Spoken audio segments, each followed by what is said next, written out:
Welcome to Friday Friends, RI Elder Info's weekly look at the organizations and individuals providing resources for Rhode Island seniors, caregivers, and professionals.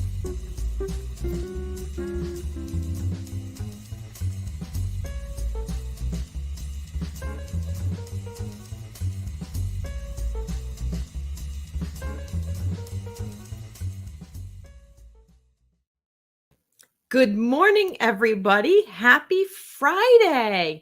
You know, sometimes there's little gremlins that get in the machine and make you delayed. So today's one of those days, but you know what? It's going to be a great day just the same. It is Friday, 9/9, and it's about 9 o'clock. Isn't that fun? We are having our Friday Friends show. And you know, when it's 9 o'clock on Friday, we have Friday Friends where I bring you different information and resources that help you or someone you care about remain independent for as long as possible. Or if you're a caregiver, make you an informed caregiver so you can make the best decisions available for your loved one. And so I am really excited because every Friday Friend before September 11th, we talk about veterans resources and we highlight different things that are available, and it's in recognition and respect for the men and women who have served. And we have a great guest today. So we are still working out some of those technical difficulties behind the scenes. So that's fine. It gives you a moment to hit the like button and the share button. So, and you know, we are a nonprofit. And so without your help, we would not be able to do the things that we do on a regular basis every day. And so we want to say thank you to Aetna. They are a wonderful Medicare provider here in the state, as well as Oak Street Health. Oak Street Health has locations around the state. They're primary care providers. They've got one by Rhode Island Directions by the Christmas Tree Shop, another by the Old St. Joe's in Providence, and another by the McDonald's over on Branch Ave in Providence. And their fourth location is up in Woonsocket, right over by the Planet Fitness, because, you know, we always give directions by where things are. And so really grateful to Oak Street Health and Aetna. They're doing some really amazing work for folks out there. I am also very grateful to United Healthcare. They have been our sponsor going on 2 years now. They are a wonderful Medicare provider out there. Jennifer Barrows is absolutely amazing. Her team speaks most languages here in the state, so you can reach out to her at any time and find out what you might need to know regarding your Medicare coverage. Open enrollment is coming soon, so that's really important. We're also really grateful to Tamarisk Assisted Living Facilities. Tamarisk is a little assisted living right over by the Warwick Mall that does absolutely amazing, amazing things. And they treat your loved one just like family. So when you're looking for a place you can feel comfortable that Sean and Susan are really going to love on your loved one just like you would. Absolutely amazing. And then the magic that you see happening here this morning and all these other Friday mornings and every time I come to you live is through the magic of 321 Media. They are an amazing videography company. They do marketing. They are really the only company that is in this space that can provide the level of service that is really what is required to get your business to the next level. So I really encourage you, reach out to 321 Media and also England Studio, award-winning web design company. Dave and Sal are geniuses. They created rielderinfo.com. I handed them a flash drive with information and they just made the magic happen. And so it is absolutely important that you reach out to England Studios. So today we're going to have a guest on when the system clears. Sometimes when we're working with guests who are coming in on federal computers, the federal computers are really strict. But we're going to talk about the PACT Act today. Now, if you think back, 9/11 was a beautiful, sunny, blue day. And it was one of those days that it was the first time I think that was ever marked by a memorable time where people have said before, like, do you remember where you were when Kennedy got shot or when Dr. King got shot or Malcolm? And I couldn't relate to that. But September 11th, that's emblazoned on all of our brains. And I can tell you exactly where I was. I was working at one of the largest home care agencies in the state. And I had a great boss. He's still a great boss. His name was Michael. And the break room was right outside of my office. And he came running up the stairs and he went in the break room and he turned on the TV. And I was kind of busting his beans a little bit and said, hey, the boss isn't going to like you watching TV. And he said, a plane flew into the towers. And so we all went into the break room and we were watching, and sharing among ourselves, as I'm sure millions did. How does a pilot make that kind of mistake? And then we watched as the second plane hit. And we knew our world was never, ever going to be the same. And so many men and women responded and joined our military to protect America in the days that followed. And as we all know, it was a very long, drawn-out process for the closure of the war. And even before that, we had the Gulf War going on back in the early 90s. And so many men and women served. And in the Gulf War, the average age was 27, which means those men and women who served are coming into their 50s, 60s now. And that makes the PACT Act all the more important for all the men and women who served. I'm really excited to have Anthony Gore from the Providence VA Medical Center here to talk to you about the PACT Act, which just passed. So this is hot off the press news. Hi, Anthony. How are you? Good morning. I'm fine. Thank you. And thanks for having me. Thank you. Appreciate the opportunity. So first of all, can you share what is your role at the VA, but also what does the PACT Act, what does PACT even stand for those people who are watching? Okay, so my role here at the VA is I'm the Chief of Patient Services, and we have several kind of offshoots from this business office kind of model that we have, and one of them is to make sure that veterans get enrolled and that they're eligible, that they understand what their benefits are, but we also have some role in patient care with ward secretaries that come underneath us. We also have some insurance capture stuff that we do.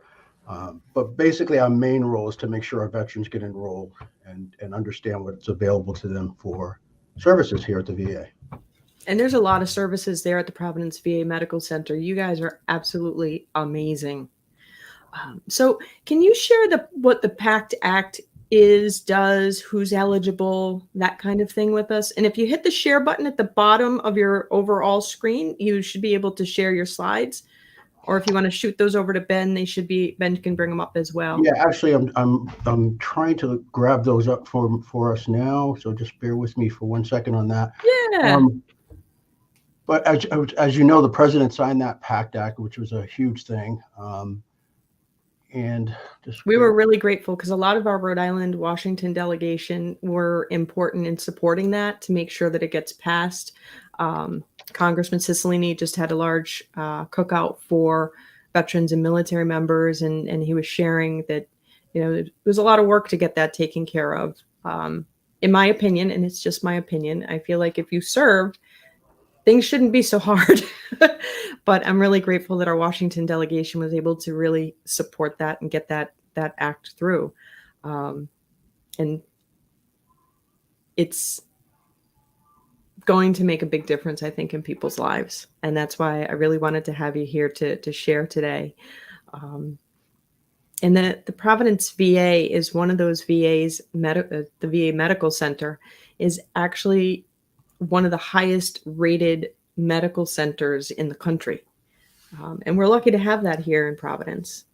Our veterans are lucky, and so are their family members. You have a great caregiver support group over there as well.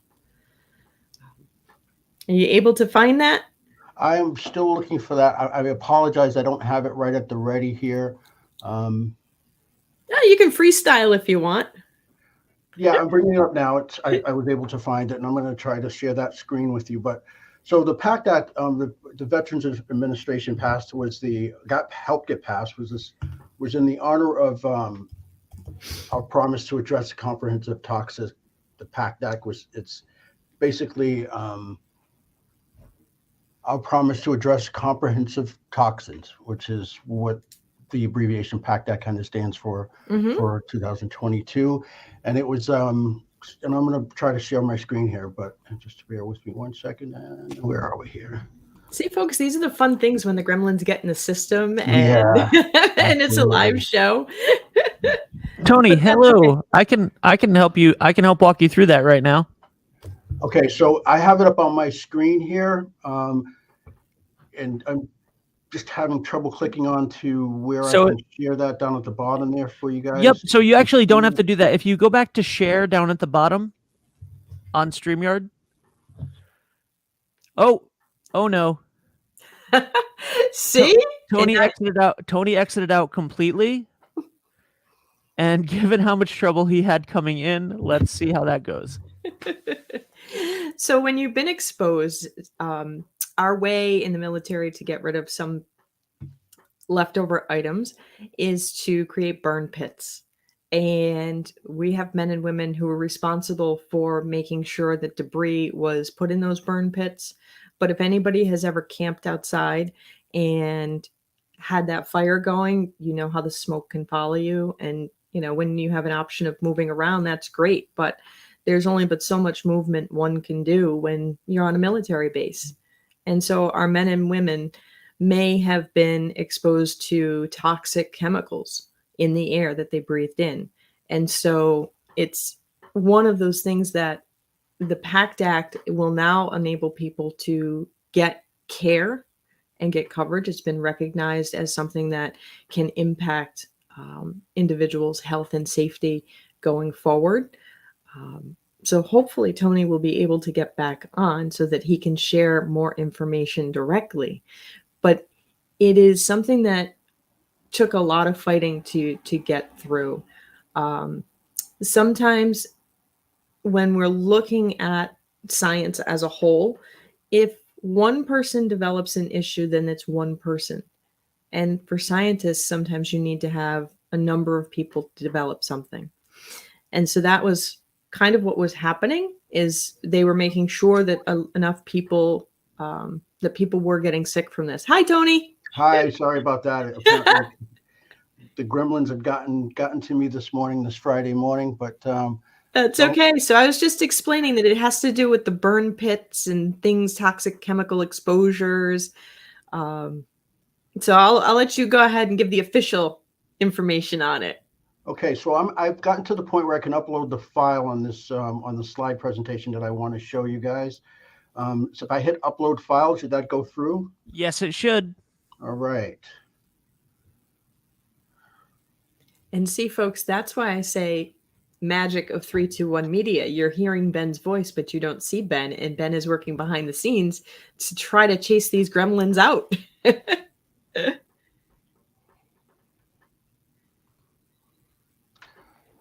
Okay, not seeing that upload, but I'm just going to proceed through this. At this point, I think it's the best way to go. So the PACT Act was signed into law on the 10th of August, and it requires the VA to improve benefits for veterans exposed to the burn pits, as you probably just covered. And it expands the extent of the eligibility, which is the key piece of that. Because as it stands now, for veterans who enroll in the VA, they have to meet certain eligibility requirements. And those requirements prior to the PACT Act would make a lot of veterans ineligible for care here based on income and other factors. But the signing of this bill allows us to expand that eligibility threshold and offer care and services to those veterans who have issues that might be related to the burn pits. So the key components of this are it expands and extends eligibility, as I just mentioned. It will improve the decision-making process for determining what medical conditions will be considered for presumptive status. Every enrolled veteran will receive an initial toxic exposure screening, which is also great, and a screening every 5 years after that. VA healthcare staff are going to get some extra training and receive some exposure-related education on what to look for. Another big piece of this, another key component, is that it increases funding for our VA research and veteran, to on veteran toxic exposure, and gives us the tools and to hire more employees, to build a stronger, more skilled workforce to meet the needs that might arise from this act, and authorizes 31 new medical facilities across the country in the coming years. I think that's something that's really important that we don't often think about is when these initiatives are launched out of Washington, you have to have the money to create the staff and the actual buildings for treatment, and the the stethoscopes and thermometers need to be purchased, all those kinds of things. So it's good that part of this included that, and it's not just a directive out of Washington, go do this, without having a budgetary support behind it. I think that's awesome. I don't know if folks realize, but the Providence VA has a research function that is absolutely amazing, right on campus. I've, with my own eyes, seen some really amazing miracles happening out of your research group. So for the folks who might have been exposed to burn pits, what kind of ailments might they be screened for? Okay, so there are several on the list, but so we'll start with cancers. Obviously, any individual veterans who might be suffering from diagnosis for brain cancer, GI cancers of any type, head cancers, kidney, lymphoma, melanoma, they should certainly, if their issues kind of coincide with their time in service and in and around those areas where those burn pits were active, they're certainly on the list of presumptive conditions. Illnesses such as asthma, chronic bronchitis, COPD, chronic obstructive pulmonary disease, and anything with respiratory, pulmonary fibrosis. So there's quite a few illnesses and cancers on the list. But we advise, obviously, that any veteran who has served in areas or might have been exposed to those, toxins, that regardless of whether their presumptive condition is on the list or not, they should always come in and register, because the list obviously can expand based on, research and what we might find going down the road. Yeah, as you were coming in, I was just saying, the thing about science is you might have one person have one condition, and the research and the science will say, okay, that's one person. But when there's a number of people who all present with the same condition, now it becomes something like, all right, we really got to look at this and see what might have been the cause behind it. Is there anything that indicates, if you were exposed to burn pits, that your partner or family members may have, or possible children may have, any other underlying issues themselves, or is it strictly for the person who served? Well, we anticipate that it's going to expand to, civilians who might have had that kind of exposure as well, and family members. Certainly, if you were stationed in an area where you could have your family with you. Mm-hmm. I think in a lot of cases, what we're seeing is that for those areas where this exposure happened, there weren't, family members weren't allowed to be in that tour of duty. But I do know that this is still an infancy kind of stages. There's a lot more to come, but I do, on a personal level, I do anticipate that they will be expanding that to cover, family members who might have been exposed for whatever reason. And when you say every military member will be screened, what is involved in the screening? So let me go back up a little bit. So what happens is right now we have what's called a registry. So when a veteran has, based on the information that's out in the media, and programs like yours obviously are going to be great for getting the word out. We want the veterans to come in and get registered, get on a registry for this PACT Act. Once they're on the registry, then we're going to schedule them to come in for a screening, which is basically just to talk to them about what their health issues are and what presumptive illnesses they might have that, could be attributed to care that they might need under this act. So that's what we mean by screening. So the registration piece obviously would have to come first. Okay. And so people would need to register. Where would they go to register? Well, it certainly can come here to the Providence VA, 830 Chalkstone Avenue, and just come in. Our enrollment and eligibility services are available to them Monday through Friday. 8 to 3:30 are the best times to come in. We can sit down, we can get you registered and get your initial enrollment going, and then we take it from there. So also we have community-based outpatient clinics, and we're working on making sure that the clerical folks at those outpatient clinics, which is one in Hyannis, we have one in New Bedford, and the clinic out in Middletown. Those areas will also be set up so that they can intake people who want to get on the registry. So we'll be training those staff to do that as well. But at this point, the best way to start is to come into the VA here in Providence. Okay, very good. And how long should somebody expect the screening to take? Is it something that, is an hour? Is it something that's, a whole day? No, Is it pretty simple? Yeah, it's pretty simple. I don't think it's going to be a whole day. Again, this is still in its infancy. We're still kind of setting this up, but the way it looks like it's going to be now is it's probably more of an interview process, and maybe some blood tests or something might be done. But I think what they're going to be trying to do is just trying to build kind of a relevance to, a working basis to go forward from. So it's not going to be an all-day thing. Probably more interview style like than anything, as opposed to being an actual physical exam. I'm sure that will come along later on. Yep. Okay. And if somebody is seeing their a physician out in the community, maybe through their own employer or something along those lines, can they have their physician coordinate with the VA to take a look at the eligibility criteria, or does the person have to? Yeah, I'm sure that's fine. I'm sure at some point, once we get them registered and in, that there might be a need for some communication between our doctors and their private doctors to kind of merge medical information. But initially, I think the best bet is for the veteran to come in and get himself registered, and then let that connection kind of develop as we get them into the system. But it's not a problem to have someone's doctor call here and discuss with our folks here about whatever issues that veteran might be having. And have that kind of coordinated care. Yeah. But again, initially, I think the better way to go is to have the veteran come in and get registered. Absolutely. Yeah. And so can they just walk in? Do they need to make an appointment? Is there somebody? No appointment necessary. They can just walk in. Also, in my slide presentation, which I see here, it says there was an issue with your file. Please try again in a little while. I tried it again, and it's still coming up with that message. So I'm not sure why it's doing that, but there is a link.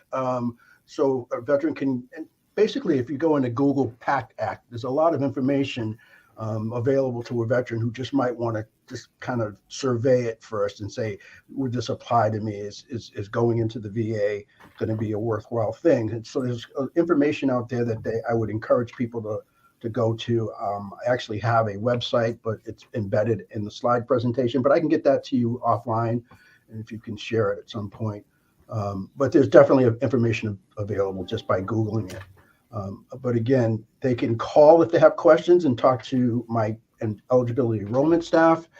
They're pretty much up to speed on the basics. So if before making the drive into Providence, us Rhode Islanders, driving from one place to another, we want to make sure there's a good reason for it. They can certainly call and talk to one of our eligibility enrollment staff too, and try to get any questions answered.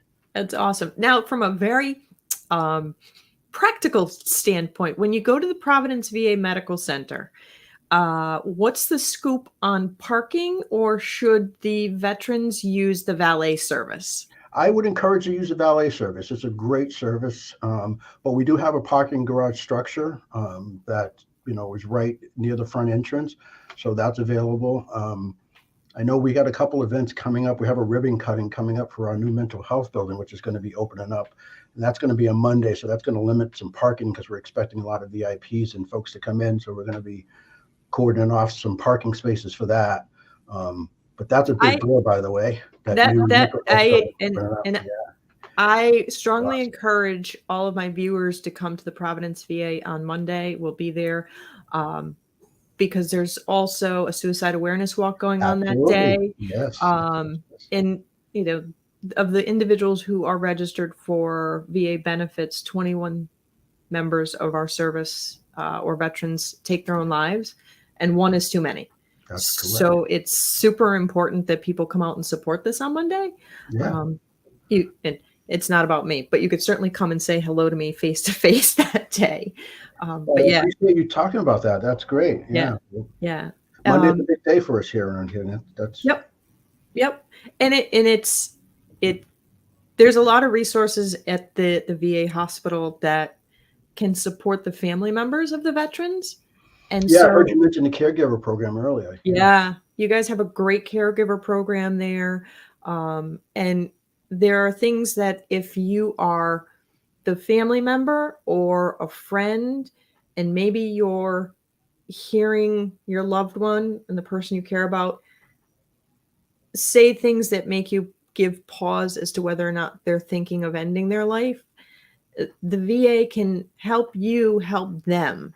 So they have gun locks available. They have just a wide variety of resources available. Absolutely. I You know, absolutely agree with that. That's the absolute truth. we want to honor our men and women and make sure that they get all the care that they need. Yeah. And the PACT Act is going to be, is a part of it. And I love that this is like brand new breaking news. I mean, it was signed, a month, not even a whole month ago yet. Yeah. Back on August 10th. Yeah. Yeah. So tomorrow it'll be 1 month old. So I'm sure that there's still going to be, some hiccups in the system, but it's brand new. And if it's a resource that can help our men and women be healthier and get the care that they need, I think it's super, super important that that's available. Yeah, the key message for veterans and their families is that we want veterans to know and survivors to apply for that PACT Act benefit. It's out there for a reason, and veterans can learn more about it. Again, one of the websites that I can suggest too is just va.gov/PACT. That just got stood up. That site. I'm just seeing that now, so hopefully I can get this slide package to you guys by the end of the day anyway, hopefully. Yeah, and we can always drop that right into the comments section too. Like that's always a possibility. Yeah, so I'll make sure I get that information to you. And we just want veterans to know that it's available and they can get started. One of the things that we do know is that a lot of the veterans who are suffering from these issues are perhaps already enrolled here for other things. And we also want to encourage them to talk to their providers if they're already active with the VA to say, hey, can we take a look at whether these issues that we're discussing here might have something to do with the burn pit. So that's another piece of this thing that we want veterans who are already here to make sure they're asking questions about that if they should find themselves being diagnosed with one of those presumptive cancers or illnesses that are on that list that we talked about earlier. So, and when we talk about burn pits, I'm not a military member. I just envision it something like a supersized campfire where that smoke is going to travel. So it's not just the people who are sitting right there around it, not that you would be sitting around it, but right there immediately exposed to it, but also the people who maybe are downwind of it, who are in that area. They all need to consider reaching out and getting connected. Well, the resources are there. The government's putting some money behind it, and we encourage veterans to get registered if they feel like that is where they need to be for whatever ailments they might be having. Awesome. Tony, I know we had some technical difficulties, but I'm really glad that you were able to come on. These things happen. And that's come back once we work those out too. So if you want to do another, a revisit, I'm open to that. And I'm going to take you up on that, and I'm going to say it right now. I will have you back on in November, because in the month of November, all of our Friday friends are dedicated to resources for veterans. So I'm taking you up on the offer right now. And plenty of time for me to prepare. I should be able to get that slide presentation up by November. That's no problem. I'm glad that you're able to come on today. I love that it's hot off the press news to get this information out to the men and women who served. I'm really glad you could come today. Well, I thank you that this is a resource that's available to veterans to check in and find out what's going on. So keep up the good work. Thank you. And I'll see you Monday. Thank you. We'll see you Monday. Have a great weekend. You too. Well, everybody, we did have some hiccups in the beginning, and you know what? that happens in a live show. It just shows you that we really are doing this live. This is not pre-recorded. It's not edited. And I really do encourage, if you or someone you know or care about may have been exposed to the burn pits, that you go get registered, encourage them to get registered. There's parking on site. The valet at the hospital is free. You never know what difference it might make. And sometimes some of these benefits that are beneficial to you as the member who served may also have benefits to your spouse or your children down the line. So it's always really good that you check back with the VA and check in, because there's resources out there that can help you and or your loved ones. And if you don't look into it, you don't sign up for it, then you missed out. And I know sometimes the thought is, oh, well, I'm going to not take benefits because I'm going to save it for somebody else. It doesn't work like that. The benefits are allocated to you, period. And to the man or woman that served next to you, they have their own benefits, and they're not interchangeable. They're not, if I don't take it, then there's more of a piece of pie for my brother or sister who may need it differently. It doesn't work like that with the VA benefits. It's your benefits. You earned it through blood, sweat, and tears. You've survived basic training, because I've heard men and women say, I didn't see combat. I didn't see action. You survived basic training, and that's a whole lot more than I could do. I can tell you that with 100% surety. So please check in over at the Providence VA. It is an award-winning medical center. The people themselves are nice there. I speak from experience, not as a veteran, but as someone who has brought veterans there and made sure that they get the care that they need. Please check in at the Providence VA. It is really important. The PACT Act was something that pushed for a long time to get through. And it's really important that you reach out and let people know about this. So that's been our show for today. I did want to add one other little fun fact for everybody who's watched this long.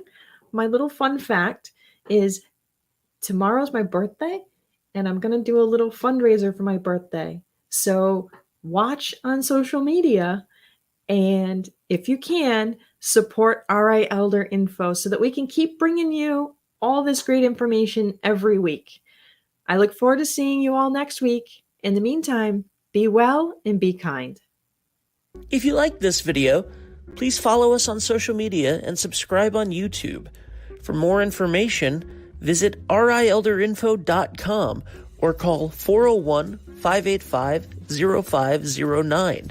If you have any questions, email deb@rielderinfo.com.